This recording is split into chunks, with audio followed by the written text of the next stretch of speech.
All right, let's do one more before we move on to my favorite part of the show. What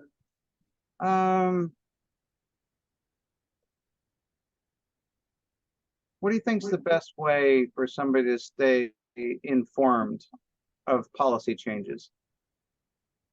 I feel like it's very important to keep up with changes in policy, but what do you feel like is the best way for people to stay up to date and become aware of changes that are being implemented? So this is something that I have done and I advocate for. There's two things I can that come to my mind. Number one, when you log into Seller Central homepage, there is a lot of updates there. First of all, log in every day and keep an eye on those, because Amazon is a huge company, so many different departments doing so many different things, releasing new things. So the only way they communicate those, nobody's going to come knocking on your door. They just release it inside Seller Central. So keep an eye on those, all the recent developments or changes or whatever. They do publish it there. The second thing is there is something called seller forums that you can log in with your primary username. And that's where you have, it's basically a forum with all kinds of categories, subjects, threads. You can do a search. And Amazon employees, Amazon representatives are also users there. In many cases, you post a question, other sellers will respond, and then you will see Amazon employees. You can see the flag and the logo. And so I say between keeping a close eye on Seller Central announcements and seller forums, being active in seller forums and keeping an eye, those would be the ways that I can think of.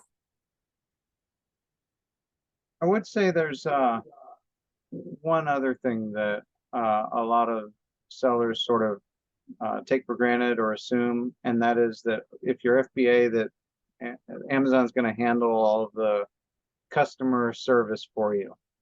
And my response to that is maybe, but if you want to act in your own best interest, you should be checking your messaging daily and definitely doing everything you can to take care of the customer, and don't just push them back to Amazon representatives for support.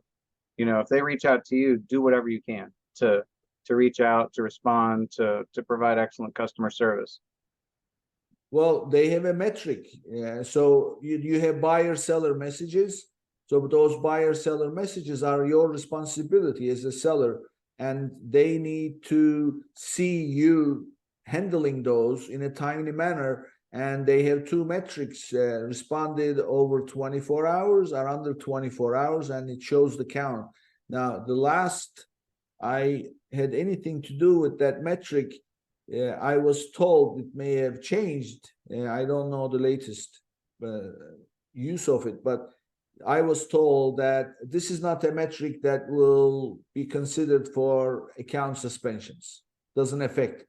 It just, like if your ODR shoots up, it goes over 1%, you are in, dangerous territory. But if you don't answer any of the messages for, I don't know, 3 days, 4 days consistently, Could be a problem. Your metric is going to go through the roof. But does it cause anything? I don't know. Last I checked was a long time ago. They said it's not a cause for suspension. If nothing else, though, it's going to likely result in an upset customer and potentially A to Z claim. Yeah, well, I mean, look at it this way. If it's a pre-sale inquiry, you're losing a sale. If it's a post-sale inquiry, you are likely to get a refund request and an A to Z claim and a negative seller feedback, and potentially a negative rating for the product. Why do that? Answer the emails. Keep an eye on them, and if there is one, answer it right away. Yeah, definitely. Yeah. Cool. Okay.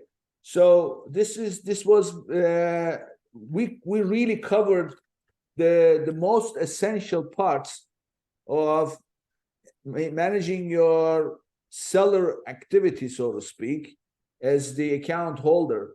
which often gets neglected. And everybody wants to start selling and work on keywords, listings. You know, without an account, you got nothing. And it's so easy to get in trouble.